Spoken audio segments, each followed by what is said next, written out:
Coming up, I'll talk about the Oakley metas and a little about the Ray-Ban metas. I'll also talk about things that weren't so easy in the Big Easy. Stick with me. From Studio B in Swarthmore, this is iCantCU. Now, here's David. Hello there, and welcome to iCantCU, your window into a world where blindness doesn't dictate ability. My name is David, at David Benj on all the socials.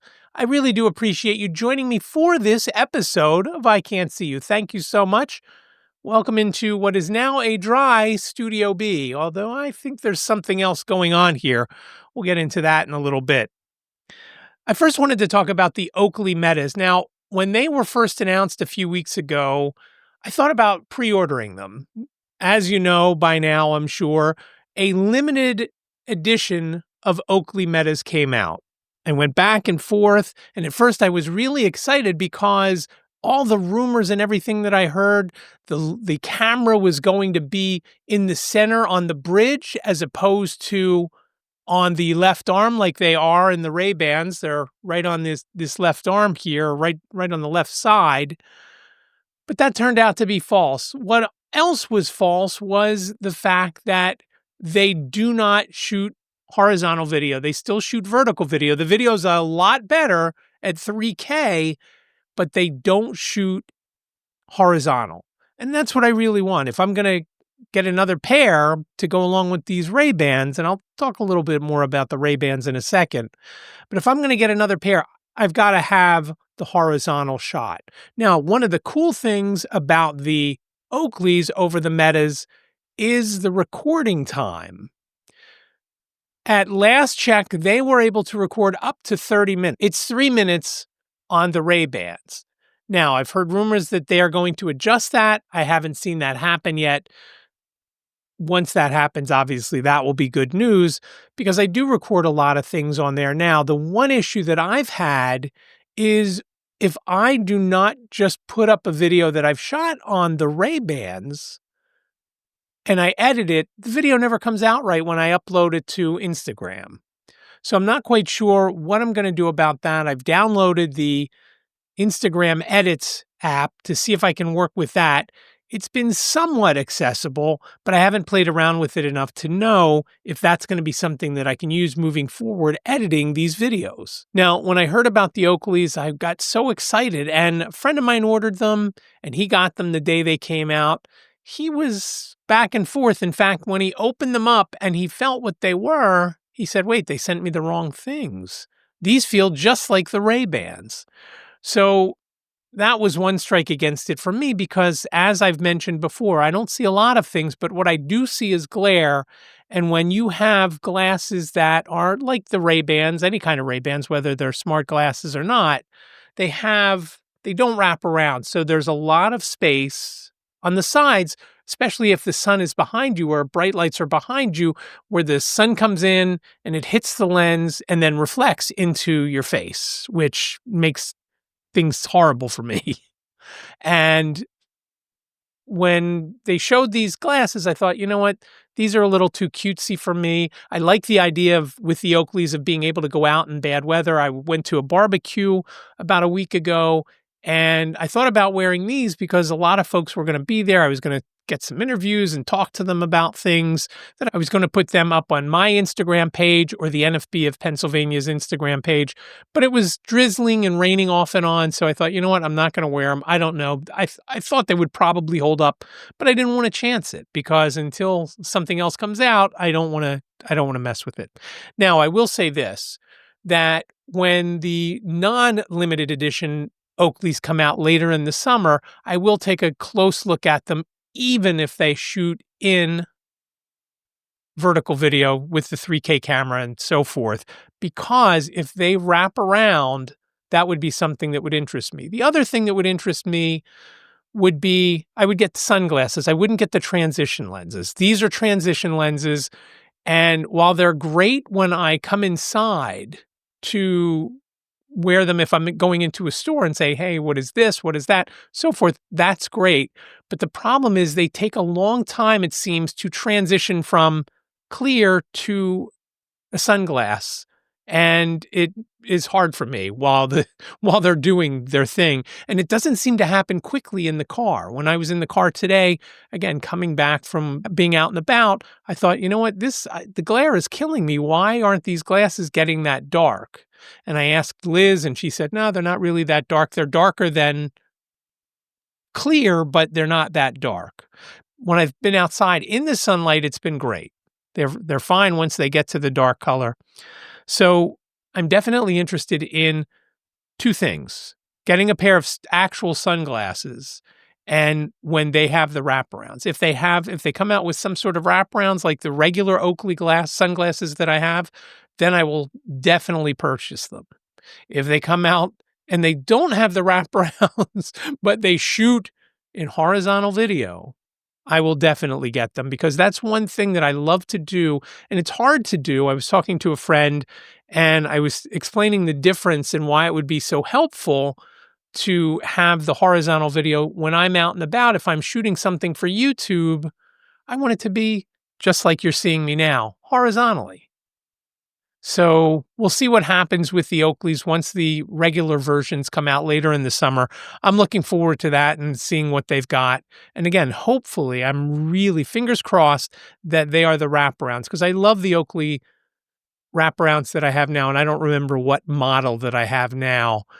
Liz and Jane bought them for me for my birthday last year, and they actually got them about 2 months before my birthday. So, so I've had them for quite a while. I've had them for 8 or 9 months at this point. Let me know your take, especially if you got the new Oakleys, and let me know what you think of them. I'm not sure one of my friends is even going to keep them. That's how much he was on the fence. He was hoping for a much longer battery life, and he just didn't see that. Now he's going to give them a good charge and then give them another go. Otherwise, he's going to send them back. So I haven't read too much online. I've seen a couple of people that really love them. A couple of people are and a couple of people that don't like them at all. So we'll see what happens. But I definitely am interested, like I said, when they come out with the new ones, if they're the wraparounds, even shooting just vertical, because I need something more than these if it's a bright sunny day and I'm spending a lot of time outside. I was recently in New Orleans, and it did not start off well, travel-wise. Liz and I went to the airport. I had a bag to check. Liz did not. I was staying a little bit longer, and I had a suit jacket and a whole suit to wear at the National Federation of the Blind National Convention, again, in New Orleans. I get to the airport. Liz uses the kiosk, which, of course, is not accessible, and I get my thing to wrap on my suitcase. We take it over to the lady at the desk. I put the suitcase up on the scale, and she starts to grab it. She said, "Okay, I just need your boarding pass." And I hand her my phone with my boarding pass pulled up. Great. Okay, now I need your ID. And I reach behind and I touch my back pocket, and my wallet's not there. I thought, oh, brother, what a way to start the trip. We had been traveling maybe 20 minutes because we live 15 minutes from the airport or less. So the next thing I'm thinking of, did I lose it in the rideshare or did I leave it at home? And Jane was staying here with Ziggy. So we thought, okay, we'll just call Jane.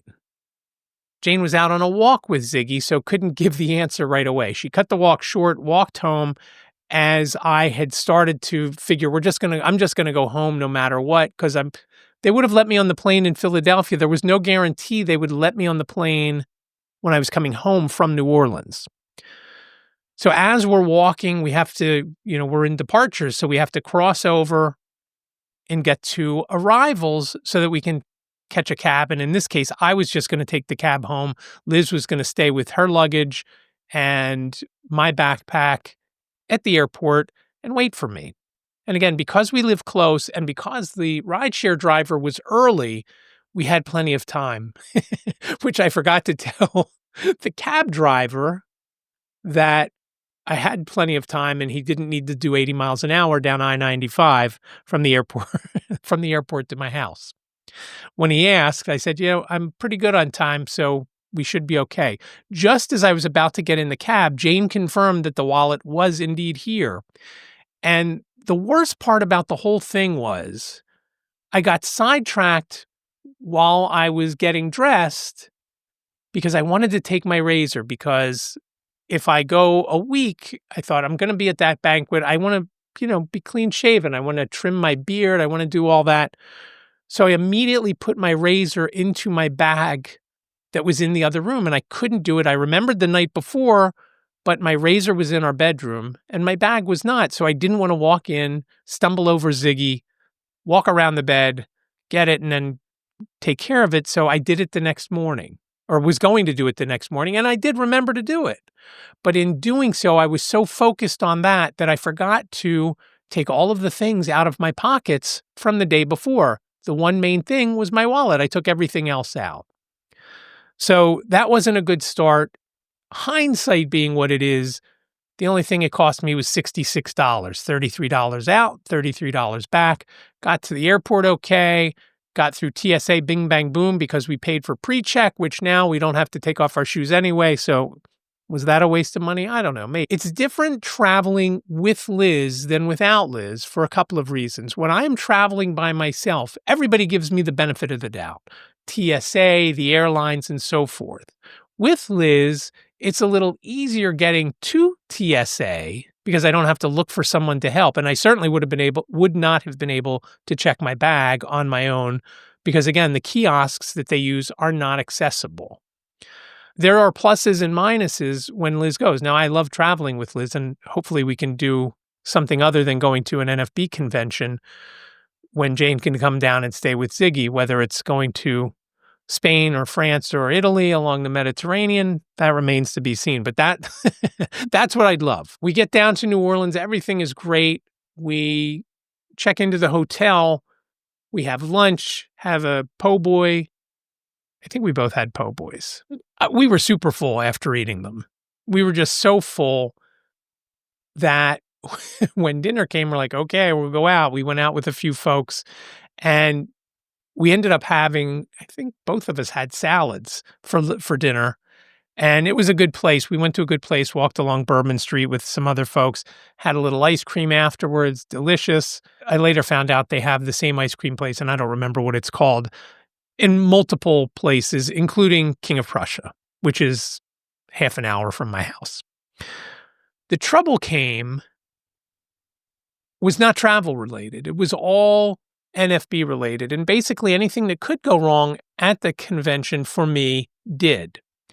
We had trouble getting on the Wi-Fi to sell our chocolate covered pretzels the first day, but we were able to get on. It took us a few minutes, and it took some tech support from the hotel to do it.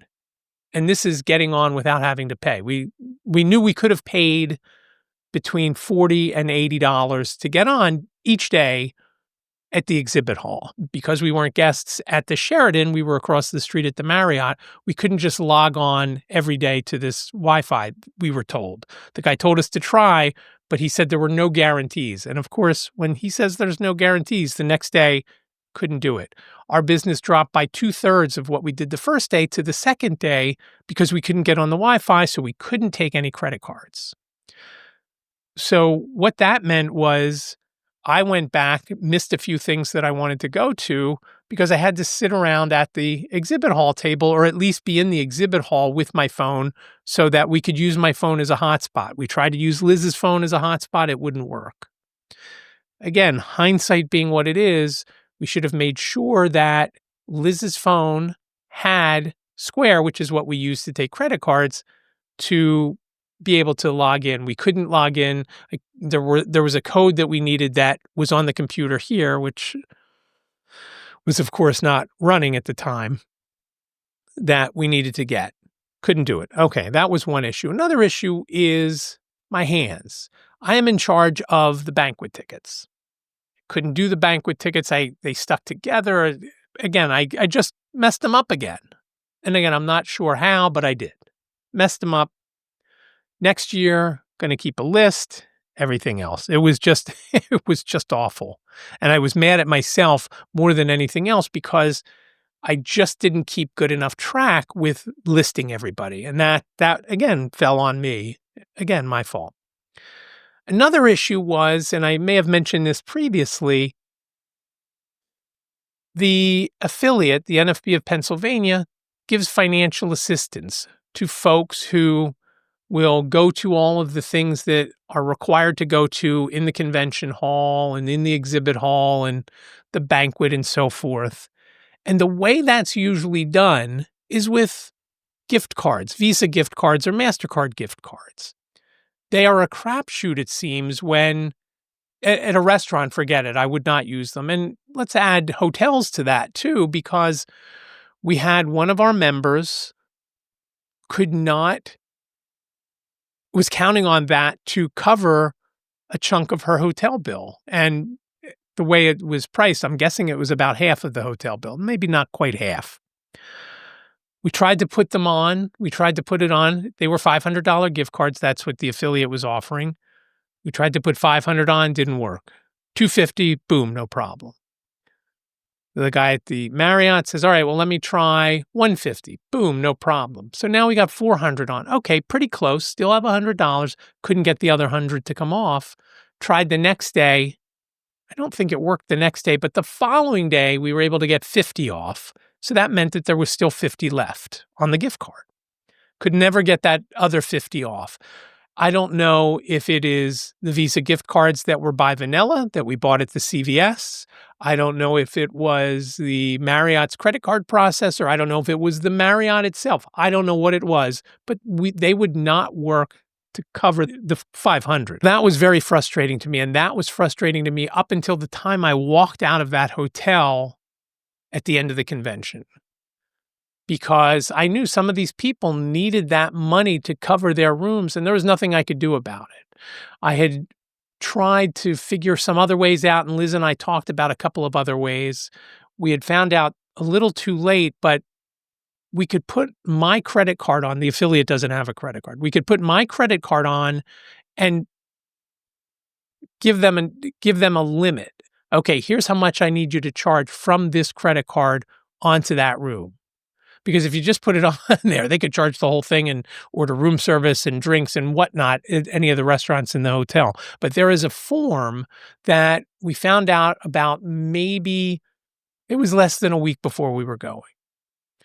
So that became an issue. It will not be an issue next year because that just made things difficult, because people were upset that they didn't know if they were going to be able to cover their hotel bills. They didn't know when it was going to happen. And it just made it frustrating for all of us.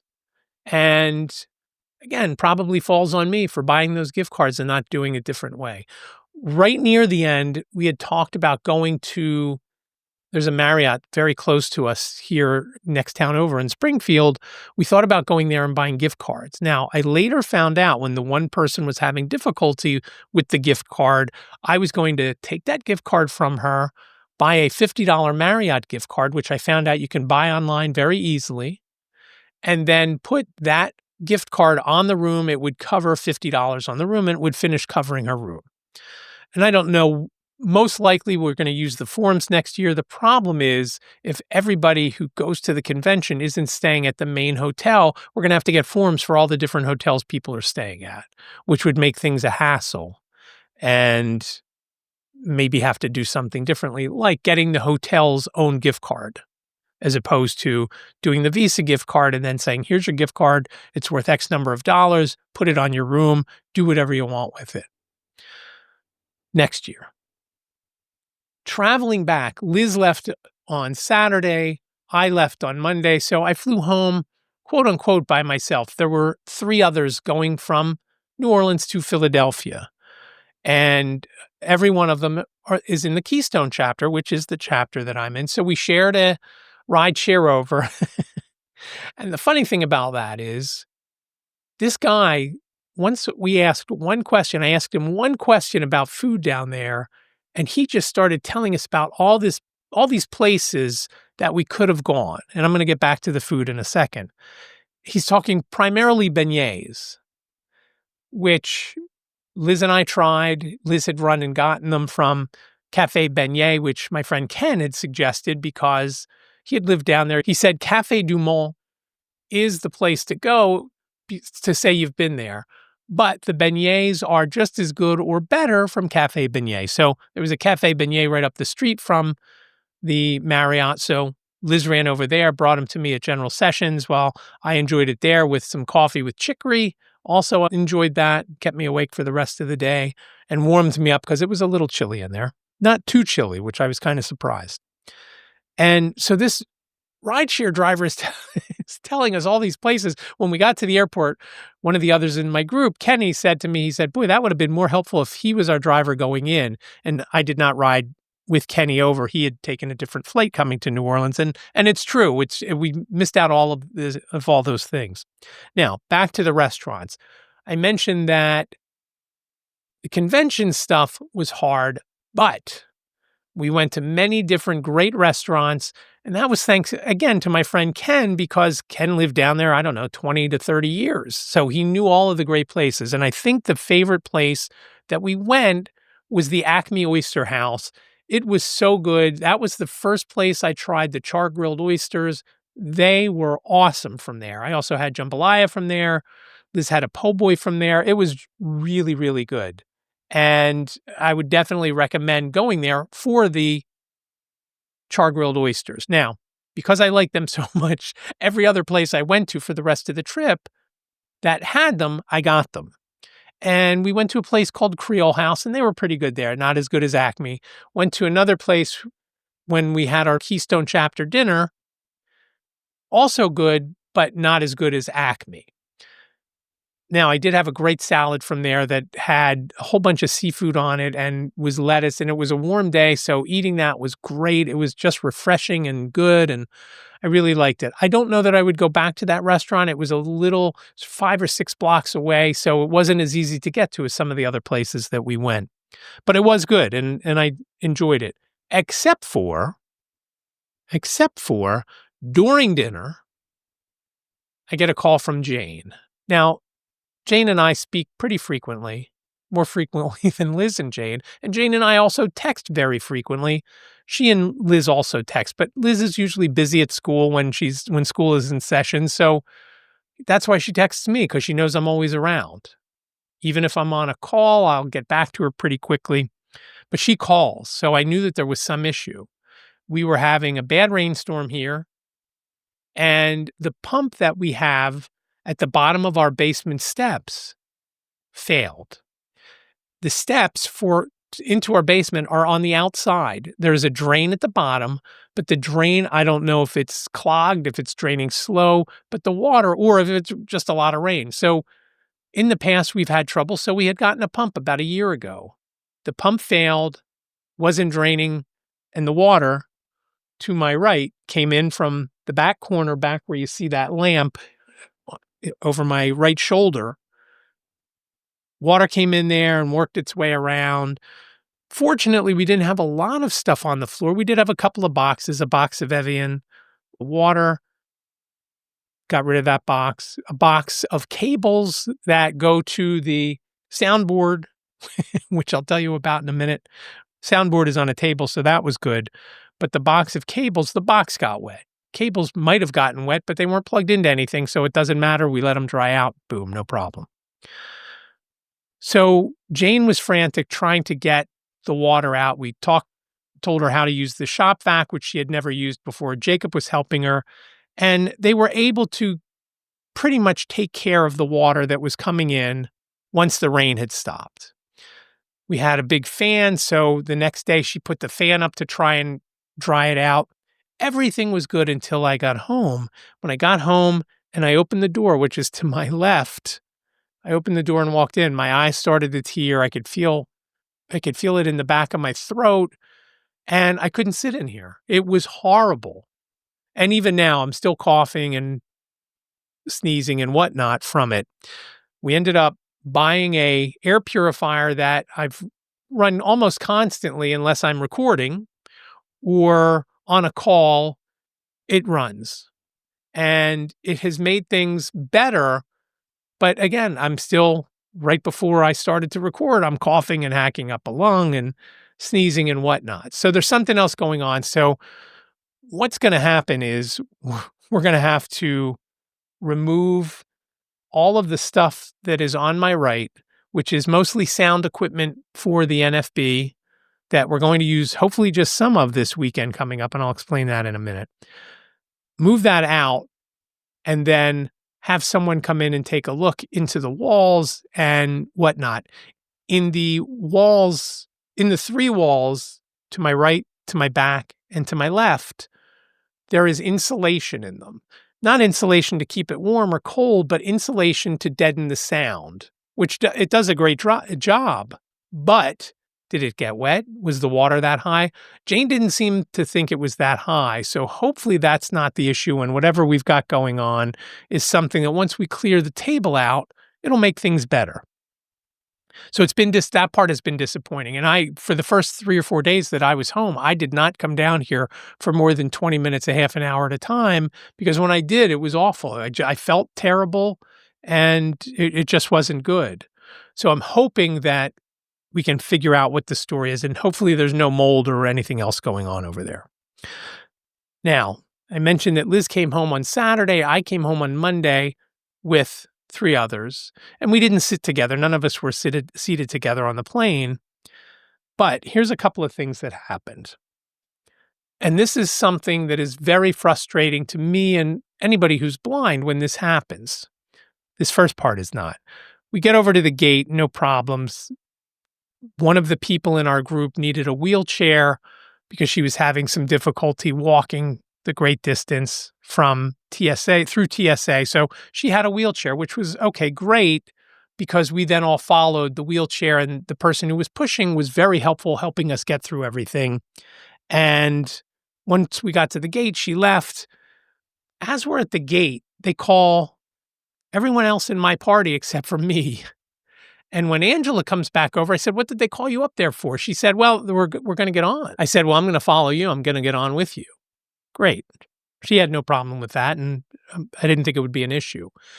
As we go over, I'm following Angela over, and Angela's sight is a little bit better than mine, maybe a lot better than mine. I don't know.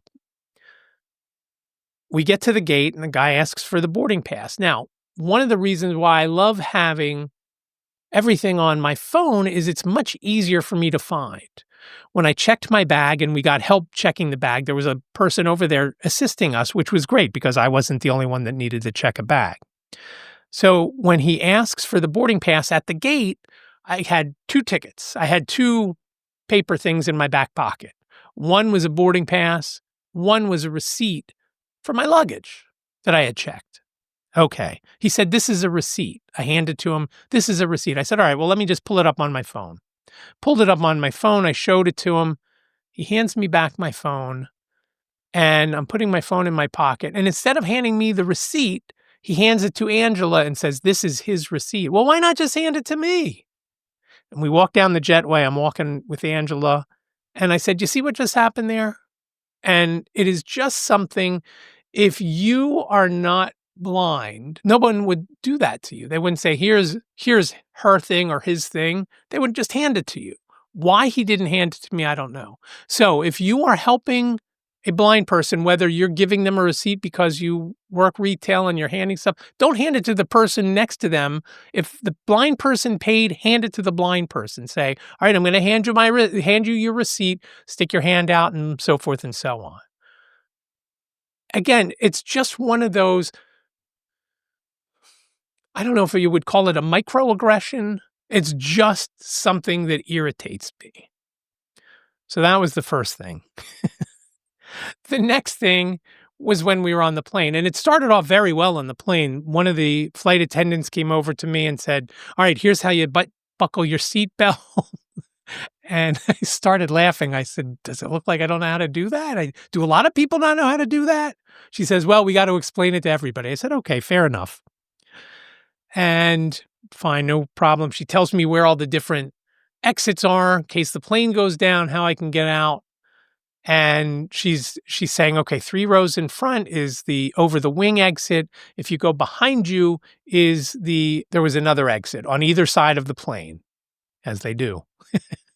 Either side of the plane. I said, "Is it before or after the bathroom?" She said, "It's after." I said, "Okay. And there are 2 bathrooms back there?" "Yes." I asked a couple of questions that I had as far as the bathrooms go, and we're done. Great. That was great. Personal. I'm assuming And I know they did it for Kenny because he was in front of me, but I'm assuming they did it for Angela and Denise as well, who were behind me. I couldn't see or hear if the same lady did it for him. She was very nice, very helpful. And I don't want to make it sound like no one of the flight crew or the gate agent were not friendly. They were very friendly, but it's just something that it's not right. It's not right to do that. Now, the next issue was at some point during the flight, they were coming around with water and tea and coffee and soda and whatnot. And I was freezing. And I was so sorry that I didn't wear my jacket or my hoodie. I had a sport coat or a hoodie that I could have worn. I said, no, it's warm out. I'm not going to wear it. I'll be uncomfortable on the plane. Well, I was uncomfortable on the plane. It was because I was freezing my ass off. They come around and I said, oh, you have hot tea? And she's like, yeah, we do. I'm like, oh, that is great. I'll have one of those. And she pours it and I have my hand out to take the tea and I'm waiting for it. And she undoes my tray table, puts it down, puts the tea on the table, and then takes my hand, grabbing my arm, and moves it to the tea. Okay. She could have described where it was. Fine. I'll let that go because it's hot tea and I didn't want to spill it all over me because we had a third to a half of the flight left. I don't want to, I'm already freezing. Once that hot tea gets cold, I'll be even colder. But then she says to me, as I pick up the cookies that she handed me, oh, do you need help opening those? And again, was it terrible? Do I have problems with my hands and might I've had an issue? Maybe. But the way she asked me, it was like, you don't look like you can do anything. And maybe that's true. But I was a little irritated by that as well. And just to prove her, I opened my cookies and ate them. They were delicious, by the way. After I got home and I told Liz the story, she told me when she was coming home, and it was the same flight, just the couple days difference, she said so many people were using their teeth to open the cookies. I started laughing. I thought that was funny. So again, the lesson here, if you are sighted and you want to help somebody that's blind, ask them what they need help with. Do you need help? Don't pick them up and say, hey, I can open these for you. No, don't do that. And I will ask for help if I need it. And a lot of folks will ask for help if they need it. You just got to ask. The bottom line is, if somebody who is blind or low vision asks for help, then you could give it. But if they don't ask, you don't have to say, well, I'll open these for you. Here, I'll feed them to you, whatever. You don't need to do that. Someone, if they need help, will ask. If you ask them and they say, no, don't do it anyway. We are capable of other things. We just can't see. And that is the bottom line for most of the things that went on there. We landed in Philadelphia. The lady, as we're landing, just wait here. Someone's going to come for you. And I'm looking up front and I don't see, Kenny was a couple rows in front of me. Again, I don't really see well, but it didn't look like anybody was in that row. And I said, you know what? I'm going to get off because Angela was in the aisle. I said, oh, are you getting off? You're not waiting? She's like, no, I'm not waiting for that. I'm going to get off. I said, oh, yeah, me too. And we got off. And just like we walked on the plane together in New Orleans, we walked off the plane together in Philadelphia. And I said goodbye to her and I zoomed ahead and started following someone, which makes things great for me, especially if somebody's walking at a good pace. I'm walking through the concourse. This person is walking. Well, I was thinking about a few things, and as I'm walking, I'm like, wait a minute, this lady turned off. I have to go straight. I had to backtrack maybe about 10 paces because I was so fixated on listening to her shoes that I forgot to go straight when she turned to the left and headed to one of the other concourses. So I backtracked, I walked down, I went down, and I had surprisingly had no trouble getting my bag, which I was shocked at. I saw this blue bag come down. I thought it was blue. Wasn't sure it was mine. I'm thinking, it looks kind of like the right size. The thing that I look for, I have a bright, sparkly pink luggage tag on there to catch my eye because it glitters. It just shines like you wouldn't believe. And when that gets tucked under, I can't see it. So I reached for the handle and I pulled it up and I'm like, yep, that's it. Grabbed it. Went outside, and took a taxi from the airport back home. Bing, bang, boom, no problem. And again, home in 10 to 15 minutes. It is so nice where we live, how quickly we can get to and from the airport. So traveling is sometimes can be difficult. There are things that are not accessible, checking your bags. But what makes it worse is when you have somebody that doesn't know how to help us. They assume that you need all sorts of help. And when the lady had asked our group if somebody needs a wheelchair, I initially said, no, we just can't see. We can walk. And then one of the people in our party said, well, I need a wheelchair. I think that's going to be too far for me to walk. I know that folks want to be helpful, but you don't have to be helpful to the point where you think that the blind person can't do things. Now, I didn't put the Ray-Ban Metas on because, as what happened today, sometimes it creates a lag when you're trying to use the phone. Dictating is just a crapshoot. Sometimes it gets it spot on perfect. Other times it is so off it's not even funny. So I didn't wear them home. I figured I'm not going to use those. And if I need to find something like the baggage claim belt 15, I just pulled my phone out and looked and listened. And that worked out okay. So I'm looking forward to doing more traveling, as I always am. But it's never going to happen with Liz unless Jane could come down and watch Ziggy.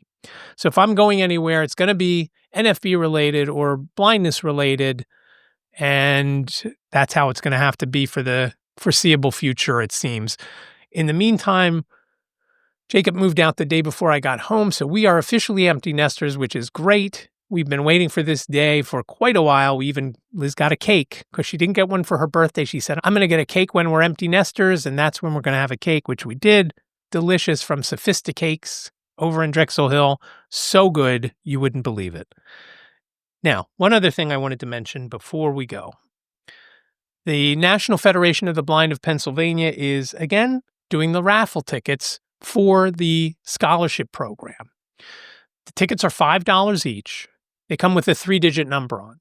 That 3-digit number is drawn every night at 7 p.m. in Pennsylvania, and these tickets run from the 1st of October through the 31st. It's not associated with any lottery, but the numbers are always the same as the nighttime drawing at around 7 p.m. I believe in Philadelphia it's on Fox. Philadelphia, not Fox News. Fox Philadelphia, I believe, is where you can watch the numbers or just find them in any millions of places after that. $5 gets you one ticket with a 3-digit number. Let's just say it's 123. If 123 comes out anytime in the evening in October from the 1st to the 31st, you win. If it comes out Sunday through Friday, you win $50. If it comes out on Saturday, you win $100. Now, what's funny is there are occasions where the same number comes out within a couple of weeks of each other. Just recently in Pennsylvania, 888s came out within about 10 days of each other. So it's possible you could win more than once. Maybe you win twice, maybe you win more. And again, it goes for a good cause. If you would like to buy a ticket or several tickets, please reach out to me, iCantCUpodcast@gmail.com, iCantCUpodcast@gmail.com. We'll figure out the particulars and how we will cover the sale once you reach out and you have an interest. I can't give you a specific number because I have at least 60 or so tickets here, and I obviously don't have all of the numbers because we've been selling them all around the state. So if you're interested, reach out to me, iCantCUpodcast@gmail.com, and we'll figure out how we'll get everything taken care of. And I would appreciate that because, again, it funds the scholarship program within the NFB of Pennsylvania. Each year at the state convention, we award up to 2 scholarships, and we have the scholarship page up and running on the website, which I will put a link down below in the description and show notes so that if you are a blind or low vision student in college or grad school or going for your PhD and you could use a little bit of extra money to cover your costs while you're doing your schooling, please go to that form, fill it out, and who knows, maybe you'll win. The form has to be filled out by the 30th of September. then a group of folks in the affiliate will we'll go over all the applications, and we'll choose up to 2 scholarship winners who will be at our state convention in Harrisburg, November 13th to the 16th. So again, if you're interested in a raffle ticket, I would appreciate it. Again, reach out to me, iCantCUpodcast@gmail.com. I really do appreciate you joining me for this episode of iCantCU. As always, please reach out on the socials at David Benj, DavidBenj, David Benj. Benjamin is my middle name. Please reach out on the socials, including Blue Sky and Threads and X and Instagram and Facebook, all of those places. Please reach out. You can also contact me, as I've mentioned several times now, iCantCUpodcast@gmail.com, iCantCUpodcast@gmail.com. You can also give me a call, 646-926-6350. Leave your name and town if you do leave a voicemail. You've got up to 3 minutes. Questions, comments, show ideas, something about New Orleans you love, something about New Orleans you don't love, anything you've got, topics you want me to cover in the future. And I've got a couple of ideas. It has just been so difficult with many things happening. So again, please reach out to me. I would love to hear from you. As always, show notes are over on the website, iCantCU.com/288, iCantCU.com/288, numerically speaking. And remember, iCantCU sounds like a whole sentence, but it's only 7 characters long. capital C, A, N, T, capital C, capital U.com/288. Thank you so much for joining me for this episode. I really do appreciate it. Be well, stay safe, and I will talk to you in the next episode. Thank you for joining David on this episode of I Can't See You. Please subscribe on your favorite platform. Like and comment on this episode on YouTube.